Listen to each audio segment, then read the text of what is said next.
गांव चंद्रपुर में घटित होती है, जहां काली पूजा के साथ ही एक परिवार में 2 जुड़वा बच्चे जन्म लेते हैं, एक लड़का शुभंकर और एक लड़की। गांव के नेता चाहते हैं कि लड़की की उस रात्रि बलि दी जाए, लेकिन पंडितिन महिला पुजारी उस कार्य से इनकार कर देती है।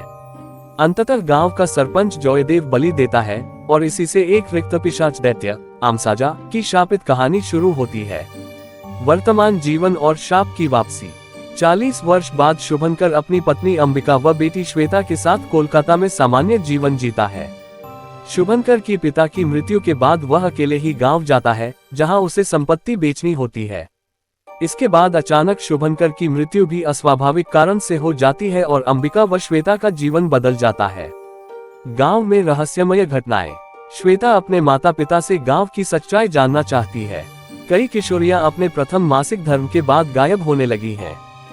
अंबिका जब गांव जाती है तो उसे पता चलता है कि गांव में बच्चियों की गायब होने की वजह आमसाजा नामक दैत्य है, जो पिछले बलि में बचे परिवार की लड़की यानी श्वेता को पाना चाहता है।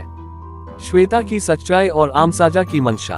अंबिका को एक पांडुलिपि मिलती है जिसमें दैत्य आमसाजा की कथा, काली पूजा और बलि का उल्लेख है।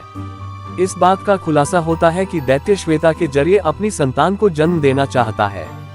जब अंबिका अपनी बेटी को बचाने की कोशिश करती है, पुलिस की मदद लेती है, तब सच्चाई सामने आती है कि जयदेव ही असल में आमसाजा का मानव रूप है।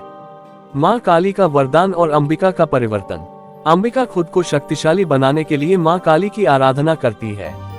उसका मातृत्व और माँ काली की शक्ति उसे आमसाजा से जंग लड़ने के लिए प्रेरित करता है और वह एक साधारण महिला से योद्धा बन जाती है। क्लाइमेक्स में अंबिका अपने बेटी को बलि देने की कगार पर है जिससे दैत्य का जन्म रुक सके, लेकिन उसी पंडितिन द्वारा बताया जाता है कि परीक्षा सफल हो गई है और बच्ची में अब कोई दैत्य नहीं है। अंत व रहस्य। अंबिका अपनी बेटी और गांव के सभी बच्चों को दैत्य से बचा लेती है। यह मूवी का नाम माँ है। आप ऐसे ही मूवी का स्टोरी देखना चाहते हैं तो आप हमारे चैनल को सब्सक्राइब करें और हमारे चैनल पर जाकर देखें।